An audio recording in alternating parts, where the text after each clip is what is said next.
படிச்சு இப்போ பொங்கு காலேஜில் பிஏ இங்கிலீஷ் படிச்சிருக்காரு. அது முடிச்சோன்னா அவங்க எங்கள் நிறுவனத்துக்கு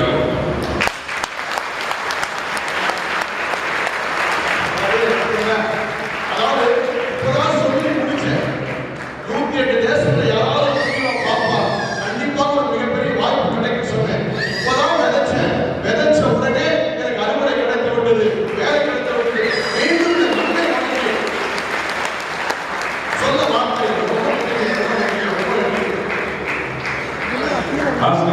ஊர் பேர் என்ன? இந்த ஊர் பேர் கரூர். கரூருக்கே ஊர் கரூர். இதை விட என்ன கேட்குறாங்க, ஊருடைய மகிமை என்ன கூட நல்ல மனது இருப்பவர்கள் எல்லாம் வந்து நல்ல ஊரில் தான் பண்ணுவாங்க. அது இந்த பையனுக்கு நீங்கள் சொன்ன உடனே ஒரு விஷயம் நான் உங்களுக்கு கேட்குறேன், அது எப்படி சொன்ன உடனே எங்களுக்கு பண்ணணும்னு ஒரு ஐடியா வந்துடும். அது வறுமை பற்றி எல்லாம் பேசுனாங்க. வறுமையை வந்து உள்ளூர உணர்வுபூர்வமாக நான் அனுபவிச்சு கஷ்டப்பட்டு படித்து ஒரு வழக்கறிஞராக வந்து தமிழுக்கு முன்னாள் எம்ஜிஆரை சந்தித்து அவரோட அரசியல் பணியாற்றி அவருடைய செல்ல பிள்ளையாக இருந்து திருமணம் செய்து வைத்து வறுமையை வந்து உள்ளபூர்வமாக உணர்வு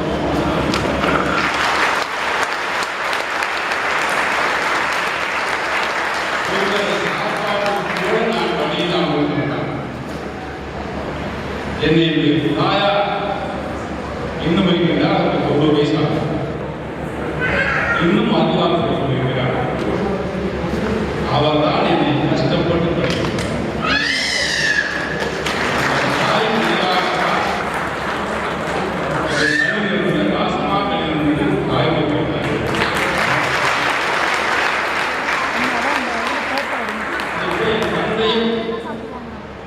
உதவி செய்தார். இருந்தாலும் அவர் அந்த அளவுக்கு ஒரு திருப்தியாக இல்லை. காரணம் இந்த குடிப்பழக்கம்